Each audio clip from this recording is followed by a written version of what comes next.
Madame, Monsieur, bonjour. Ce point d'information est consacré à l'Afrique. Bienvenue. On démarre en Afrique du Sud. Le président sud-africain Cyril Ramaphosa a condamné hier des violences xénophobes qui ont fait 3 morts la semaine dernière dans le pays. Les récentes violences au KwaZulu-Natal contre les Malawites et d'autres ressortissants sont particulièrement regrettables, a déclaré le chef de l'État dans un communiqué. Le président algérien Abdelaziz Bouteflika va démissionner avant le 28 avril prochain, date de l'expiration de son mandat. C'est ce qu'a annoncé dans un communiqué le président de la présidence de la République.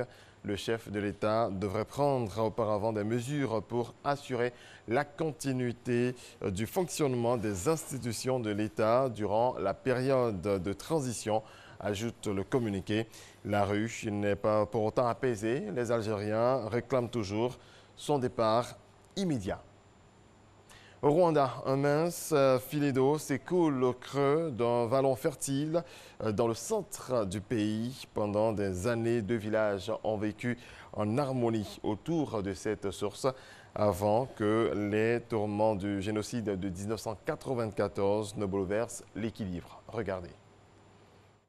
Durant des années, ce puits rassemblait les villageois de Ruseke et Djieta, un point de rencontre et de vie, jusqu'en 1994 et le génocide après l'assassinat du président rwandais Hutu Juvenal Habyarimana. En 100 jours, 800 000 personnes sont assassinées, essentiellement parmi la minorité Tutsi. Le point s'est alors mu en frontière de sang entre bourreaux et victimes. Victimes comme Dafrosa qui a perdu son mari et son fils. Ça a été une grande surprise pour nous, parce qu'on avait l'habitude de se réunir et de boire ensemble. On s'entraidait, on s'invitait au mariage sans aucun problème. Après le massacre, une suspicion s'est installée durablement. Les 2 villages continuent à utiliser la source, mais à tour de rôle pour limiter les interactions. Jean-Claude est l'un des premiers à tenter une réconciliation. Lui-même n'a pas participé aux tueries, contrairement à ses frères aînés. C'est en 2005 que commencent les premiers rapprochements entre les 2 communes. Demander pardon n'a pas du tout été facile. La première fois que nous avons traversé pour demander pardon, nous étions environ une centaine de personnes. Dans nos rangs, les gens avaient peur. Les souvenirs douloureux rendent le pardon difficile pour certaines personnes. Josepha est la seule rescapée de sa famille. Personne n'est venu lui demander pardon.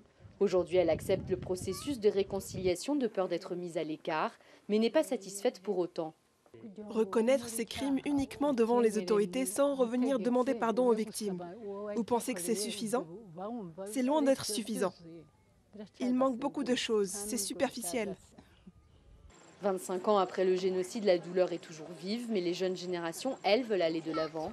Ce sont les enfants des 2 villages qui, les premiers, se sont rassemblés au point d'eau. Aujourd'hui, l'entraide a repris le dessus. Les habitants de Djieta cultivent des champs pour ceux de Ruseke.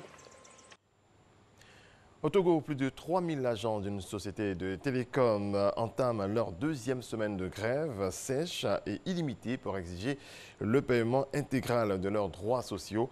Tigo Télécom vient d'être racheté par Maroc Télécom, une vente qui, selon les employés, n'a pas respecté la procédure. On termine en République démocratique du Congo, Litumba Simaro, considéré comme l'un des plus grands compositeurs de la chanson congolaise, a tiré sa révérence. Après une carrière musicale de 63 ans, il est décédé dimanche à l'âge de 81 ans.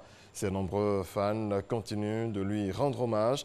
Les hommages sont rythmés par les nombreux titres du musicien, dont Mabeli, l'une des chansons fétiches composées par Lutumba Simaro.